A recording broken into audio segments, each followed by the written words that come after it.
the Cold War excitement, Russian intrigue, good deals. I'm going to ask Gerry to come join us. I'm going to get an extra chair here. The next cloak and dagger intrigue. I've got a brief video of, it's part of a trailer of a movie which is available courtesy of Lakeshore Savings, Gerry, and Sportsnet Canada downstairs for those that grab it. It's incredible, but this is just a little trailer and a little teaser here.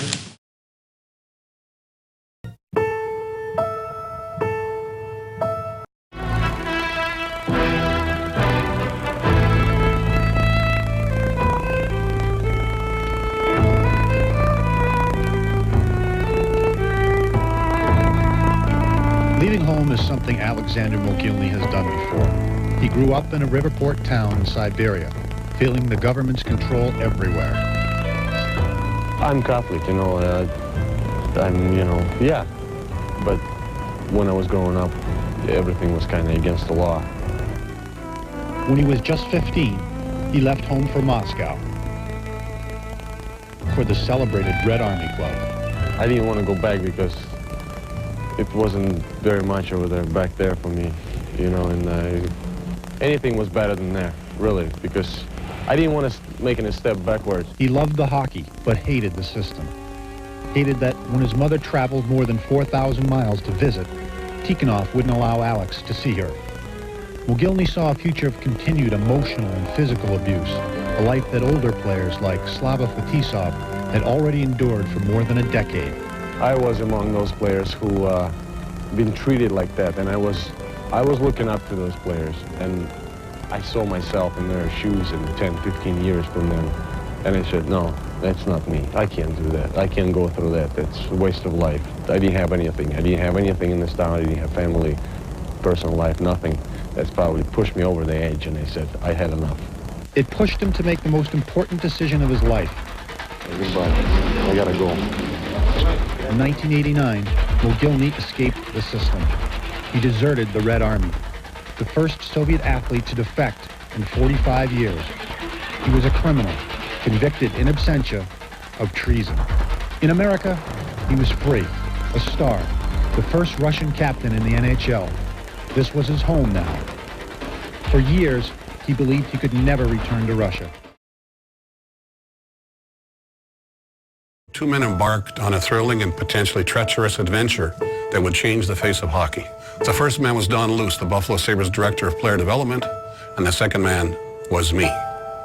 My name is Gerry Meehan, and in 1989, I was the general manager of the Buffalo Sabres when I directed and participated in the defection of Alexander Mogilny from the Soviet Union to the United States.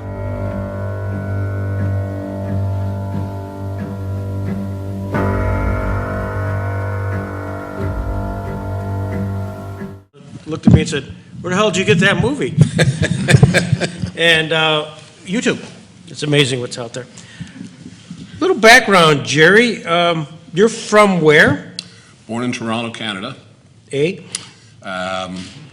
to the University of Toronto for 2 years before turning professional as an athlete. Joined the Toronto Maple Leafs, ultimately drafted by the Sabres in the 1970 expansion draft. Played 10 seasons in the NHL. Went to law school after the end of my playing career. Graduated in '82 from the University of Buffalo School of Law. And the first employment gig I had as a lawyer was with the firm of Cohen Swados, Wright, Hannafin, Brantford, and Brett. And I was working there principally because the chief partner there, Bob Swados, was the Sabres counsel, and he was the secretary to the National Hockey League. This is really, what, 10, 12 years after the Sabres came into the league. But a small town like Buffalo's hitting above its weight pretty well in the NHL in terms of influence. After I was given my first task as a lawyer analyst, I would say, was to examine all franchise issues that relate to the possible expansion of the NHL into Hamilton, Ontario, which clearly would have been a violation of both Toronto and Buffalo's franchise rights. That was an interesting, and then after that, I began working with Scotty Bowman, then the general manager of the Sabres, working on contract matters, drafting contracts. Scotty was a brilliant hockey guy, but he was an administrator, so he hired me to fill that role in 1984. 2 years later, I was elevated to the general manager's position and finished off my time with the Sabres as executive vice president of sports operations, which gave me responsibility for all of the sports operations, 5 teams under the Sabres banner, or Niagara Frontier Hockey Limited Partnership. So that's kind of a capsule of where I've been, where I came from, and where I went.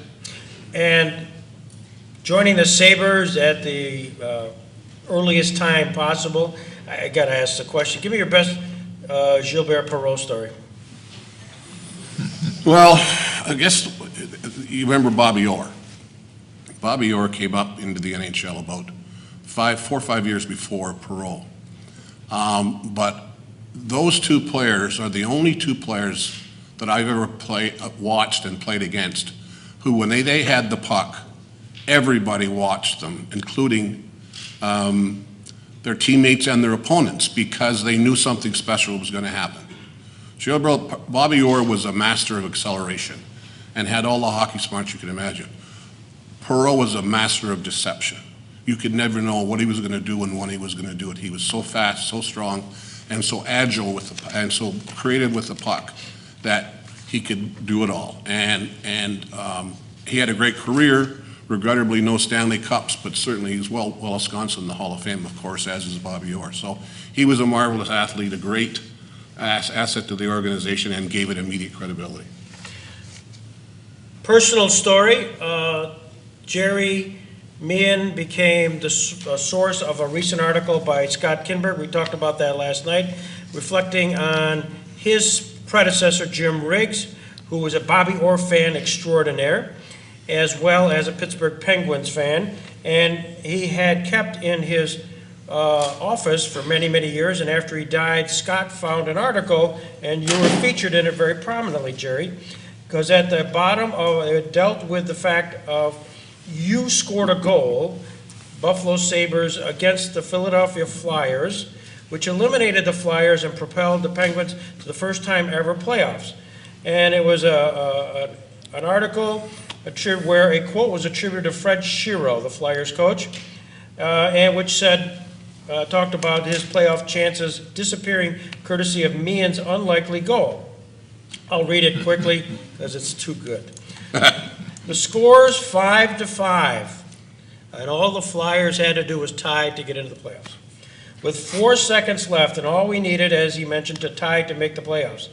They were the longest 4 seconds in history. Gerry Meehan, he quoted you as the slowest man on the Sabres, scores on us. How he did it, I'll never know. It looked like he skated around 6 of us. We were moving so slow. Meanwhile, our goalie, Doug Favell, is looking up at the stands at his girlfriend. They must have been timing the end of that game with a sundial. I'm standing there wondering whether I should give the team a day off before the players. Little did I realize they'd be getting 6 months off because of Gerry Meehan. So, The slowest of the Sabres was not true. He was just mad. well, I could see why. Do you remember that day? Was that one of your bigger goals? Just sort of how? Well, I have there was 4 minutes left in the game when I scored this goal. And they're all kind of dejected in knowing that they're out of the playoffs, so they're kind of like in shock. And I stayed out for theirs for the final face-off. And their net's empty, because obviously they're going to try and put an extra man out there. So I shoved the puck forward and got it back and shot it towards the net, but missed the net. That would have been a bonus goal. That was worth $1,000 to score that goal. Yeah. That's what I remember about it. And the second thing I remember about it, the following year when we're in a playoff fight ourselves, with the second last game of the year was against the Flyers, and the first before the face puck was dropped, a brawl breaks out, and I'm in the middle of it. There's every single tough guy on the Flyers was out on the ice, and we had some tough guys, but we weren't a tough team like them. So this brawl breaks out, lasts about 20 minutes. Finally, we return to order. And they keep trying to discourage us from playing, but we ended up winning the game and making the playoffs, so that was double duty. for them. The Broad Street Bullies. Subject at hand, we showed a vignette of Mogilny. How set that stage of that story? This again, 1989, Cold War is still existing. Things were happening in Russia which weren't, kind of beginning to change, but nevertheless, the Cold War. Well, they've all got the disc, right? Yeah. I mean, people have got it, but I'll just kind of summarize. It started with the 1988 draft. We had extra draft picks that year, and I'm managing the draft for the table, listening to the scouts put their 2 cents into who we should take, and we get to the 5th round, and we've got 2 picks. And I said, we've got an extra pick in this round, what should we do? And people are throwing me guys from the Western League and the Ontario Hockey. What about the Russians? He says, well, they're never going to come out, no point in wasting a draft pick. I said, I think they're going to come out, and I'm going to draft Alexander Mogilny with this pick, and I did. And that was against all conventional wisdom at the time, because there had never been a high-quality Russian player in the league. There had been a couple of lower-level guys who were allowed to go out and try it. But nobody had ever come out under a defection, for sure, and none of their real good players had come out. And I said, that attitude is bogus. This is all changing. And I, as a bit of a student of history and a lawyer, I had a little more knowledge about these kinds of things than my staff. And I said, we're taking him, and we did. A few months later at the World Junior Championships in Anchorage, Alaska, one of our staff, Don Luce, approached him after a game and handed him his card and said, if you want to know about our organization, give me a call, and we're here to help if you need anything. Didn't encourage him, didn't entice him, didn't promise him anything.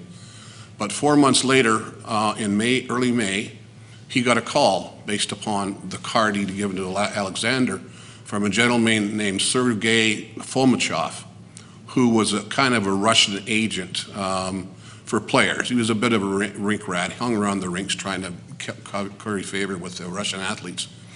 But he said to Don, we have Alexander Mogilny wants to talk to the Sabres management about defecting. Don't know if he used the word defect, but anyway, Don called me. I called the late Seymour Knox, who was the owner.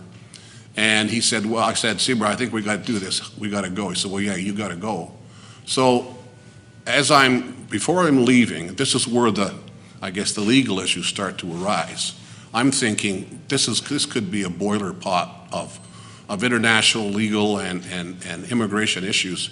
So I call the local immigration and naturalization director, Ben Farrell, and tell him what's going on. I also tell another assistant, Craig Ramsey, who was a longtime Sabre, to kind of quarterback the North American side of this while Don Luce and I head off to Stockholm, where they were just finishing up a World Championship victory. So we land in Stockholm and meet with that young man and his agents in the hotel that we're staying in the afternoon, and mostly because we wanted to make sure we had the right guy. The only person that had ever met him in person was Don Luce. So I looked over to Don and said, is this the guy? Is this Alexander? She said, that's him.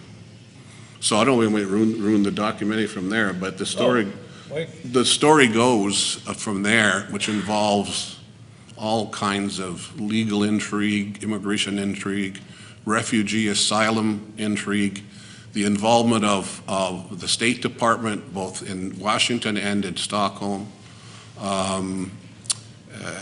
Certainly after the fact, and I'll get to the details of the actual event in a minute, but after the fact, we know that Seymour Knox and President Bush were college pals.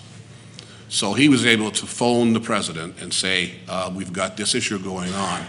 And of course, Mr. Bush is not going to make any commitment. He said, well, I'll make sure we get the right people on it. So I made the call back to Ben Farrow at local immigration to let him know that we've got him, and we're going to be meeting him about the details of his coming out. So we set up this exchange between myself, Craig Ramsey, and Ben Farrell, and Ben says to Craig, make sure you tell Gerry that no names over the international lines.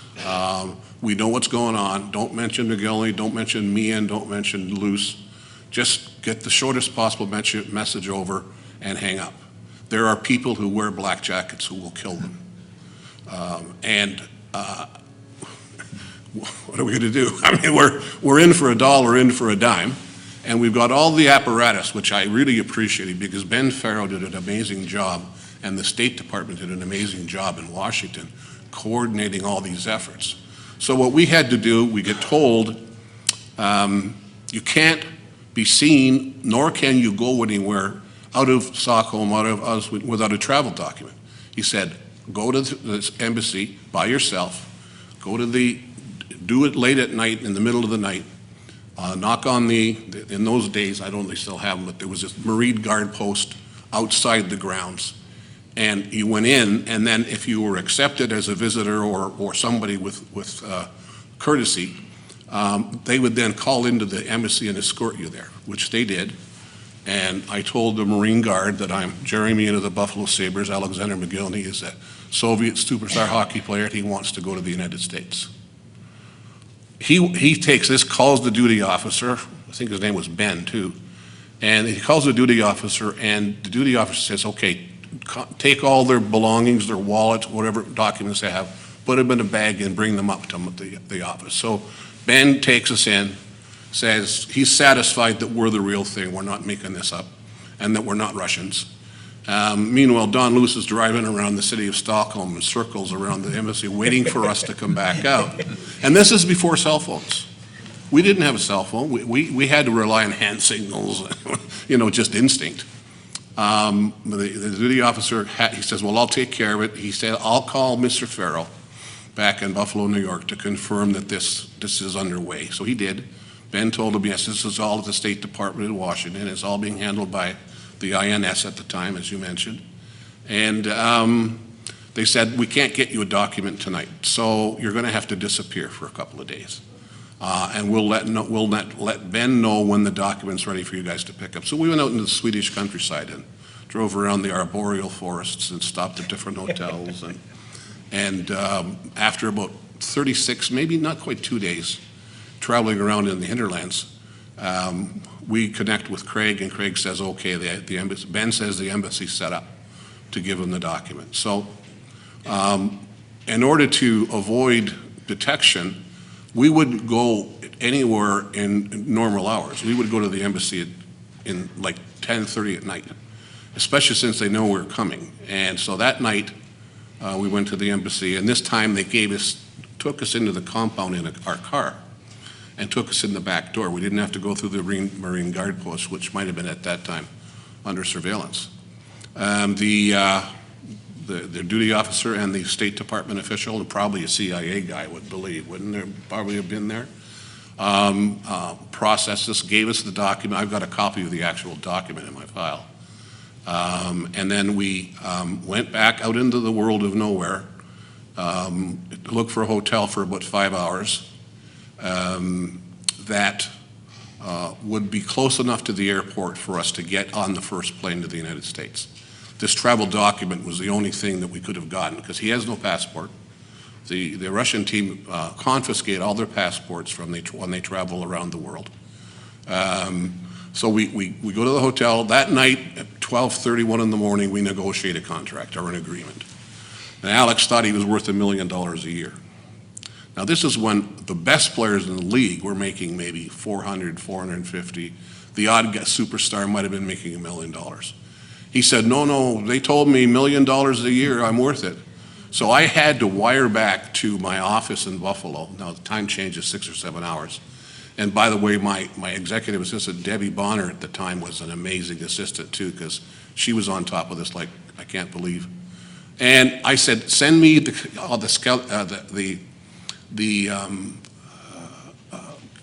schedule of contracts for our entire organization and I'm trying to think who I had sign it. I wanted to make sure that somebody, I don't think it was the owner, it might have been Bob Swados, I'm not sure. So they fax that back to me. I take it into this little cubby hole where Alex and Don and I are with his agents. And I said, here's our list of contracts. The highest paid player on our team right now is, say it's Mike Ramsey or whatever, at $400,000. Do you really think that you should get $1 million a year and the best player who's a seasoned vet makes half that or less? How much? So I said, we'll give you the same deal we gave the guy you're going to play with, Pierre Turgeon. That's $1 million over 5 years and a signing bonus of $500,000, something like that. Okay, I sign. The next morning, head to the airport. Don leaves the rental car at the hotel where we were staying. We get a long-distance taxi or limo, whatever it was. We get there at probably 5 in the morning. We got to be on the first flight to New York at probably 7. The most nervous time of the three or 4 days was walking through customs or passport control to exit the country. So I go through first. Alex comes next. No issues. They see the travel document, authorized to visit the United States, etc., signed by the State Department official. And then Don comes through, we get in. So we're in the lobby waiting. Don Luce walks over, looks at the newsstand, and there's our pictures in the paper that nobody's even seen yet, probably because it's like so early in the morning, identifying us as possible kidnappers of Alexander Mogilny. Yeah.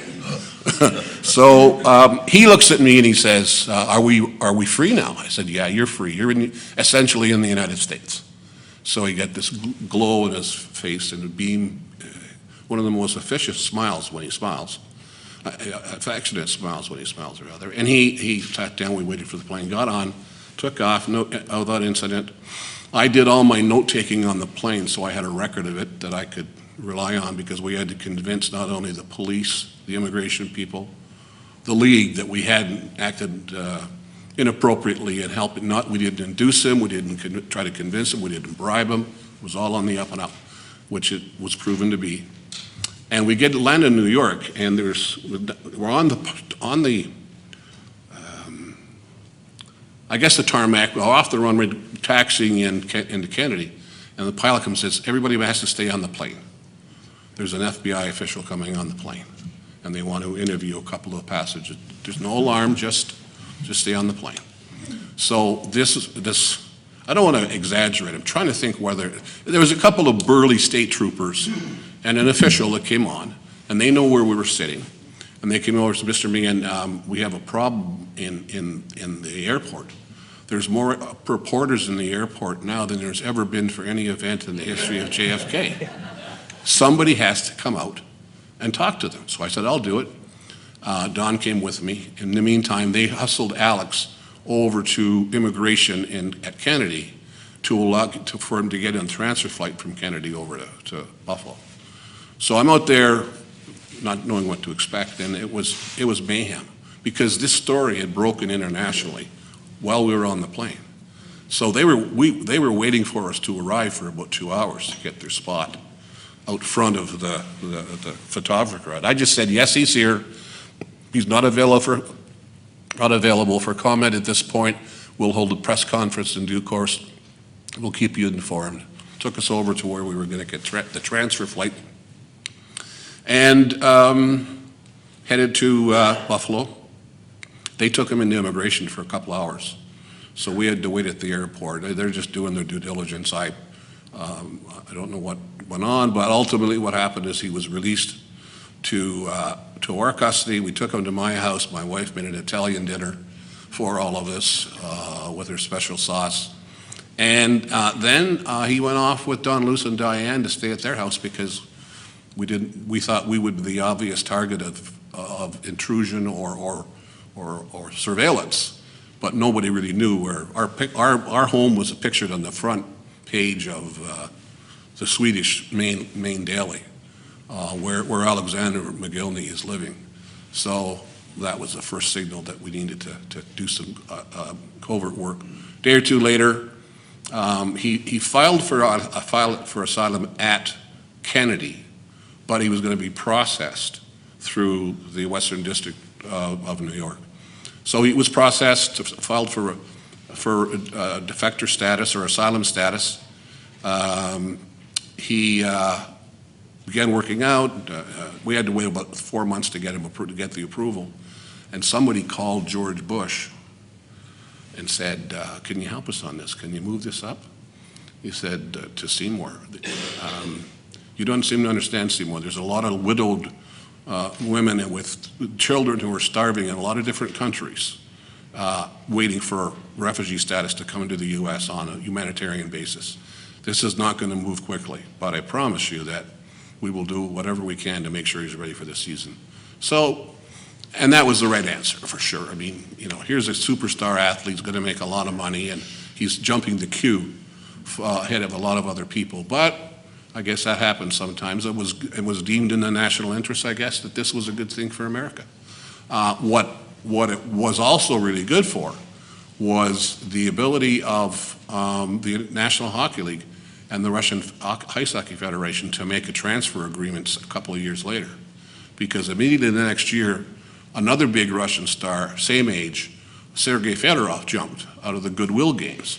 And then the year after, Vancouver drafted another guy named Valery Bure, they were the three superstar youngsters of the organization, of the Russian organization. So the Russians got busy and crafted an agreement where they will allow the transfer of any athlete not under contract, expired contracts are expired, to transfer to the NHL for a payment to be negotiated between the clubs. So that began the issue of all the Russian guys coming over legally and with proper documentation, so this business of intrigue didn't ever have to happen again. So Fedorov's defection was from the Goodwill Games. I think it might have been in the United States at the time. So it wasn't like he had to go through all the different embassy process and State Department and so on. But, you know, there's that one of the articles, how did it change the face of hockey? Well, it changed the face of North American sports as well, because it signaled the beginning of a normal relationship between international federations to allow players to play at the highest level, make the best salaries they could, and not be held back by political restrictions or things like that. So I just told the story of the video we gave them. Get it. It's an award-winning one. At any point, were you scared? Well, I would say fear of physical violence, no. And I don't know whether that's just the way I was, because it was like we had a task to do. Like we really did put a lot of background work into it. We had good help from the State Department. We followed their instructions, and the fear that I had more was of being accused of a crime in a foreign country, both of us, which probably would have put us in jail for a long time. I don't know what a long time is, months probably. There'd be intense international negotiations about it. There'd be a mini trial ahead of time. So I'm just grateful that we were able to persevere and not let our anxiousness get in the way of doing the job. Was Seymour tuned in all the way through this? Yeah, when I was running the team, I made sure that ownership knew everything about what we were thinking about doing. And that was his rule. He said, you're in charge of the organization and the sports side of the organization. Just don't give me any surprises. And we did. A legacy of what you did affected me. In 2006, I'm in Moscow on the 60th anniversary of the commemoration of the Nuremberg trial. Oh, yeah. They picked me up, and there's a translator at the airport. And we're driving in the back of this rickety old bus, bang, bang, bang, through Moscow, and he wants to know where I'm from, and I say, well, I'm from the United States and from Buffalo. And immediately he got flushed, and he goes, you stole Mogilny. You stole Mogilny. It's true. It's true. Well, another story, Ben Farrell went on from being the head of immigration and district director in Western New York, which encompassed all these issues that I think it was the FBI guy was talking about. So it was a pretty big posting. From there, he went on to Rome, just after the breakup of the Soviet Union, where he was in charge of all immigration-related issues for former Soviet Union people trying to come over to the United States. So he was there for several years, but when he first went over, he went to a conference that included the Russian delegation. And one of the Russians came over to him afterwards and said, say hello to Alex for me. I know I had a chance to interview Bob Swados, your first boss. And Bob talked a lot about the Mogilny case. In case you're interested, it's on YouTube.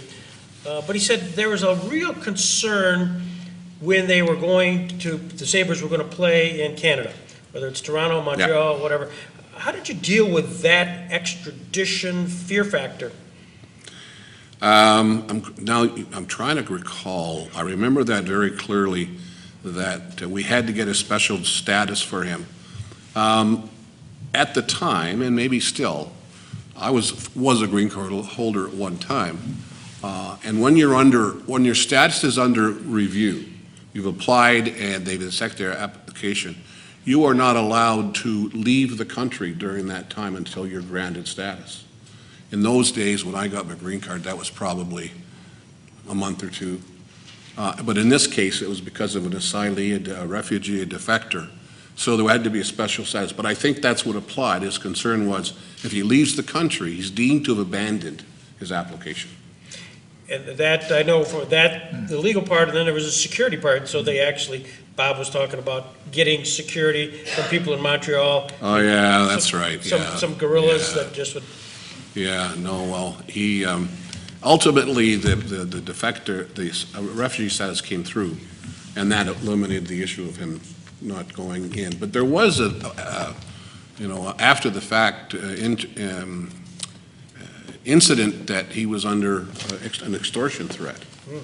About 3 or 4 years after he received his status and was playing, the guy that helped him defect, Sergei Fomichov, came to meet him in a restaurant in western New York and pulled a gun on him and said, "I need $100,000 by tonight, or you're in danger and your family's in danger." So right away he calls me. I said, "Get down here. We'll get NHL security." And I think his last name was Henry at the time. He came down. We called the NHL. The NHL's director of security, Dennis Cunningham, flew in for the afternoon. So we came up with this plan to tell Alex to call him back, tell him I'll have the money tonight after the game. We're playing that night against somebody. And after the game, and tell him you have the money and tell him to meet you at the back entrance to the players area. This is where the fans all gather for autographs. So we did. So just as soon as he came around, he came in, was 4 burly FBI guys that snatched him, took him away, and Alex was told that he's free, this guy's going to jail, which he did. But I had to go identify him because Alex didn't want to go to the police office. The police department at the time was in suburban Buffalo, Amherst, because I guess that's where the crime committed, so they took jurisdiction. And so he was just not the brightest of criminals, I guess. One brief vignette, Scott and I had an opportunity to interview Don Beebe. Oh, yeah, Don's a good man. Don's a good man, and he was the #1 draft pick for the Buffalo Bills in 1989. And he tells the story of he and his wife coming from North Dakota or someplace, in the small town world, but he was the #1 draft pick flying in for the Bills. This is big news. Bills, yeah. So he's flying into the airport in Buffalo, and they come taxiing in, and there is just a massive amount of press there. And he's turned to his wife and he said, what an incredible meeting for me coming from a small place in North Dakota. So as he's coming off the runway, and all of a sudden that entire massive amount of press goes off in a different direction because it's the day Mogilny shows up. So they ended up with 2 guys from the Bills who were just simply going to drive him.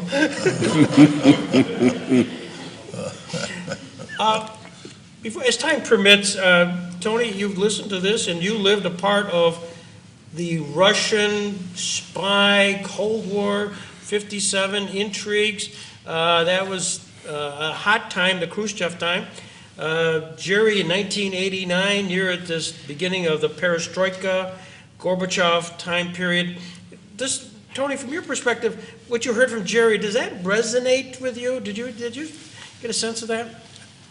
Yes, and obviously it was a changing time, and it changed the landscape then. But, as I look at it today, I think we're going back to where it was.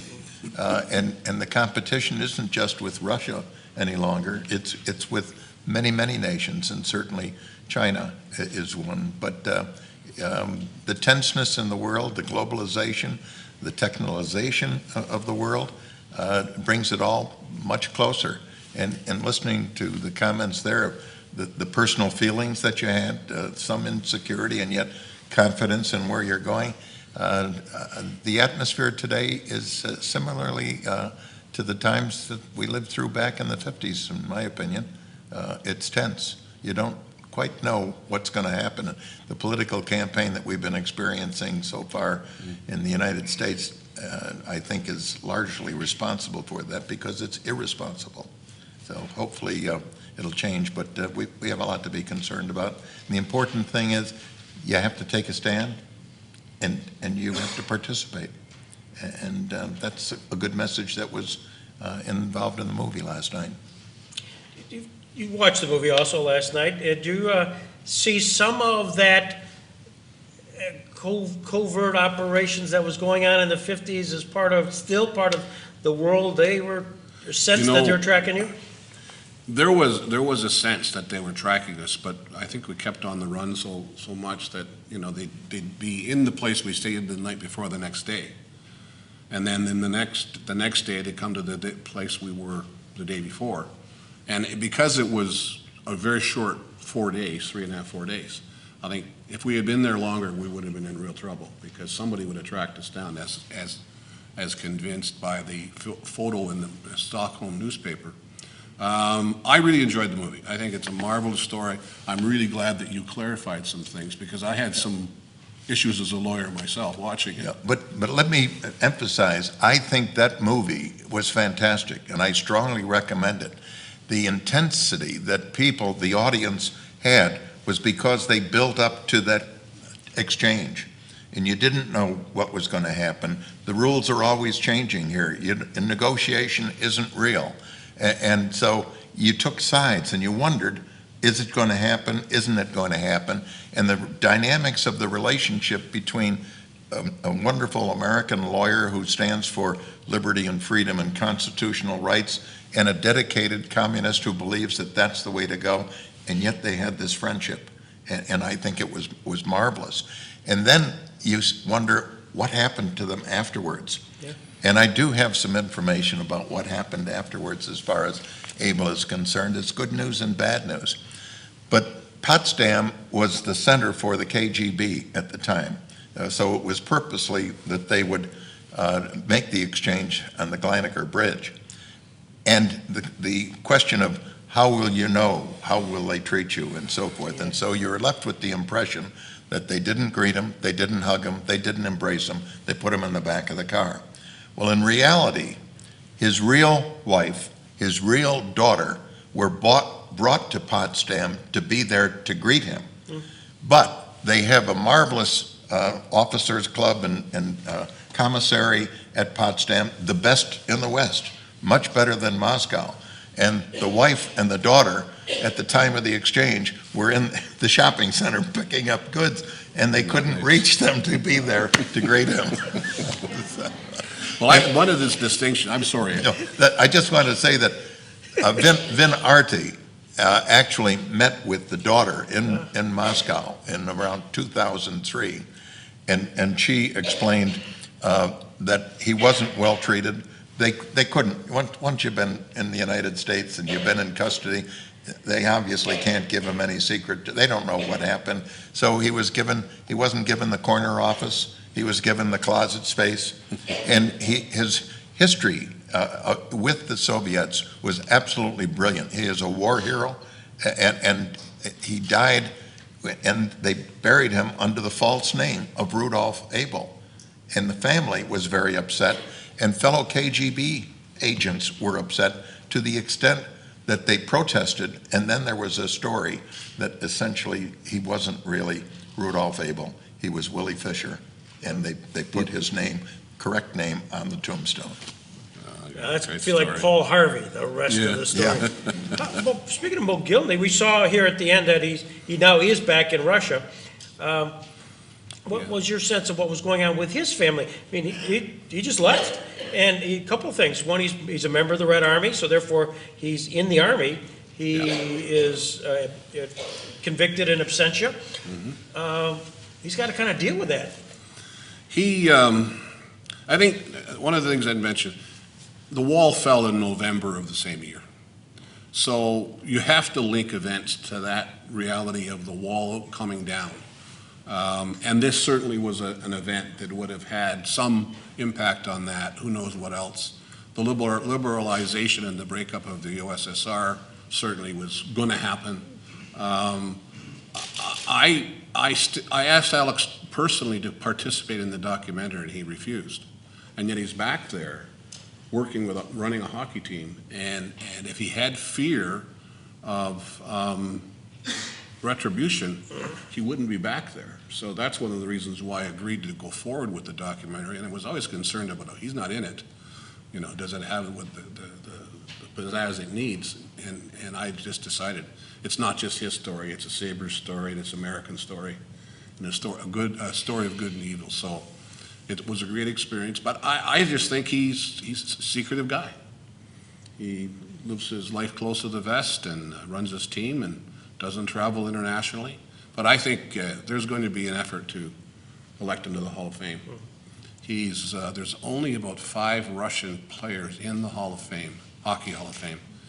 And of the guys who are not there yet, he would probably be at the top of the list of eligible under most of the criteria that they had established, and had a marvelous career, played for 3 teams very capably, if not as a superstar, won a Stanley Cup, and made an impact on the world. 19 years old.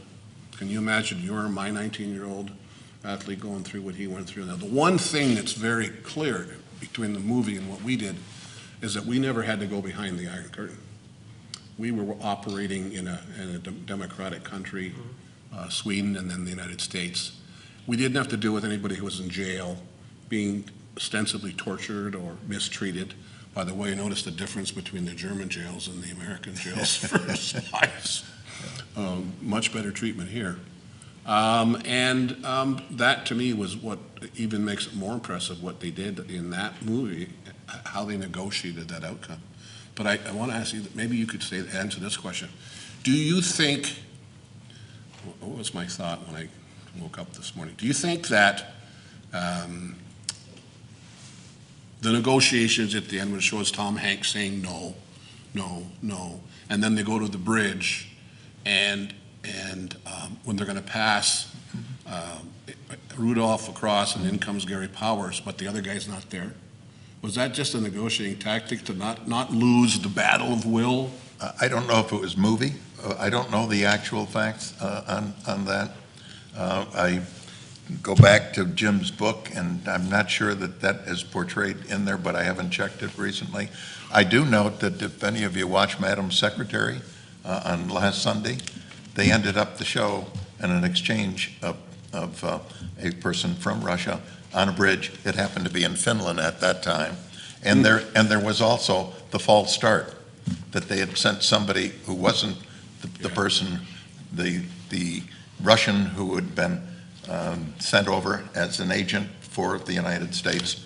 They sent somebody else, and so it was a failed mission. And as they were going back, then they brought out the real person, and it was I just saw that. Like that was fascinating. I think it may have been dramatic license. I think so. Do what he said. No, he's not going. We'll wait. I thought that was unbelievable. Yeah. Steely, hard-nosed. It was like negotiating a contract with Dominic Hasek. Yeah. I would like to say something about Rudolph Abel. What I haven't discussed today is the 10-day period of time before Jim Donovan got into the picture. After Abel was indicted and he was brought back from McAllen, Texas, the dialogue between the court, and it was a federal judge by the name of Matthew Abruzzo, and Abel is absolutely priceless. And it absolutely fits the man that I saw in court. Respectful, thoughtful, brief, to the point, and you would recognize it. And as soon as I saw this movie, I said, this actor absolutely captured the persona of the man that I saw in court throughout all of these proceedings. And I went back and I looked at the trial transcript, And the dialogue goes something like this. The judge says to him, "This is a capital case. I can appoint 2 lawyers for you because this is a capital case. You can be sentenced to death. Do you want me to appoint a lawyer?" And Abel said, "I'd like to consider getting my own lawyer." And he said, "I'd like about a week or 10 days to do that." And the judge says, "I can't give you 10 days, but I'll give you till Friday." He comes back on Friday, and the judge says, "Do you have a lawyer?" And he said, "I've consulted my lawyer, and my lawyer is John Apt." John Apt at the time was the lawyer for the Communist Party of America, and he's otherwise occupied. Well, the judge said, "Do you want me to appoint a lawyer? I can appoint 2 lawyers for you." And Abel says to the court, "Would 2 be better than 1? And the judge said, "Not if you have a good one."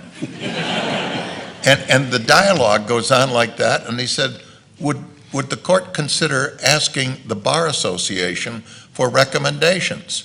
And the judge says, "I will do that, and I will ask them for 2 recommendations, just in case the first one is otherwise occupied."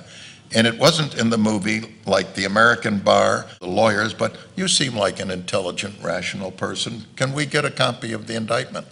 And I handed my copy of the indictment to Rudolph Abel at the time. And that's how it went. And so this man that you saw in that movie last night was superb.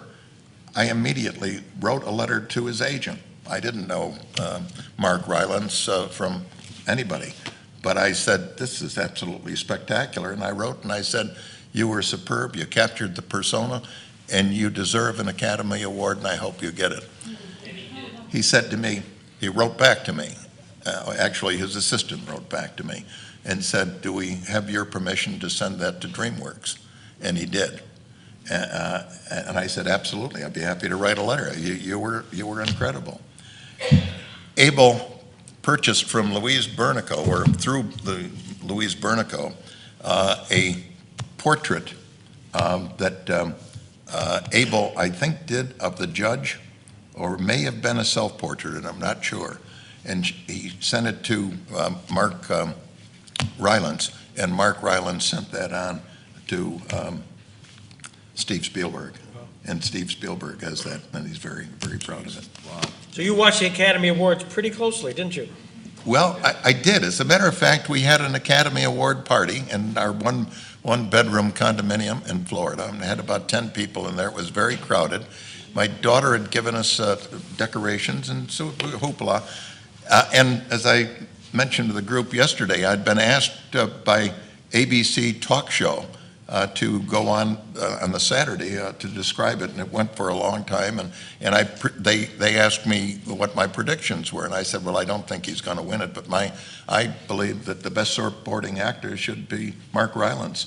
So I didn't expect him to get it. I thought, what's his name, climbing up, Rocky would get it, and that was the favorite. And boy, I was absolutely amazed but delighted when Rylance got the award. And ending the comment on that, I then watched on television a long interview that followed the actual presentation, large core, 100 people probably, and Rylance was just absolutely magnificent. He said, "I accept this award on behalf of all supporting actors, and in life, we are all supporting actors." I mean, just a super guy. He had been director of the Globe Theater for 10 years. Really? Rylance is one incredibly excellent actor and a great human being. As are both of you. This is an incredible day for me personally, to have a chance to be with so many, including John earlier, and just to tell your stories, share your stories, but how these stories not only are individual, but they impacted so many other international, national and international impacts. This is a thrill, and to be able to, at the same time, get CLE credits. That's the most important. Let me make a comment. I just want to say thank you to Greg and everybody here in the town of Jamestown. I've never been here before, except at Cataract or Chautauqua down the road. And I'm incredibly impressed by the event, the work you put into it, the people that participated. I feel honored to be included. Ladies and gentlemen, Mr. Preliminary. Thank you.